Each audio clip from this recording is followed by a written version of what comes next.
Waan bakriin odeessaa gurraan dhageessa. Yoo naannaa kun dubbanne maaliif weellisa? Yoo naannaa kun dubbanne maaliif weellisa?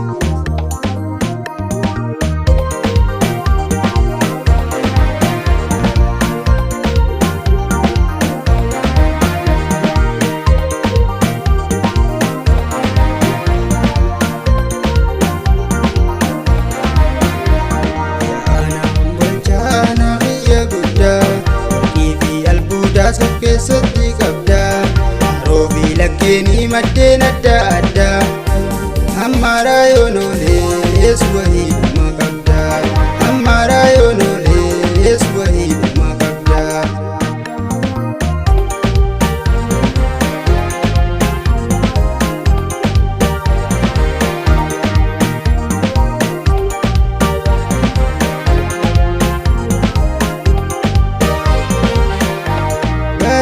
Barsiisuu hiree itti qabda qabeenya uumamaa hedduu of keessaa qabda yaa'ana misoomuu hojjetu waa hunda kanaaf seenaa keetti baase ajenda kanaaf seenaa keetti baase ajenda. Lafti magariisa hoosiin daawwachiisa keessaa bariisa qilleensa rooraasa. Gantira birbirsa qabdii achi keessa tokko yoo murame fuudhan bakka buusa tokko yoo murame fuudhan bakka buusa. Yaanaan golchaana biyya guddaa warqii fi albuudaas of keessatti qabda roobi lakkeenii maddeen adda addaa ammaraa yoonoolees wahiidhuma qabda ammaraa yoonoolees wahiidhuma qabda.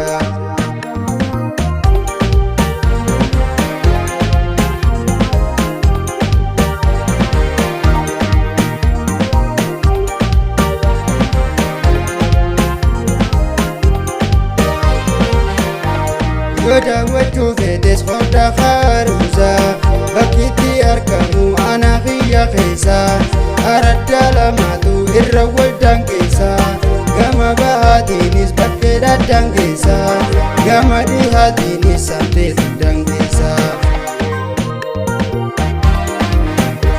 Himamtee waan dhumtu seenaan goda wajjii kottuu ni daawwanna achi deemnee wajjii badda dareedha moo lafti si gammoojjii seenaa daawwachuu waa siddootitu hojii seenaa daawwachuu waa siddootitu hojii. Yaanaan golchaana biyya guddaa warqii fi albuudaas of keessatti qabda roobi lakkeenii maddeen adda addaa ammaraa yoonoolees wahiidhuma qabda ammaraa yoonoolees wahiidhuma qabda.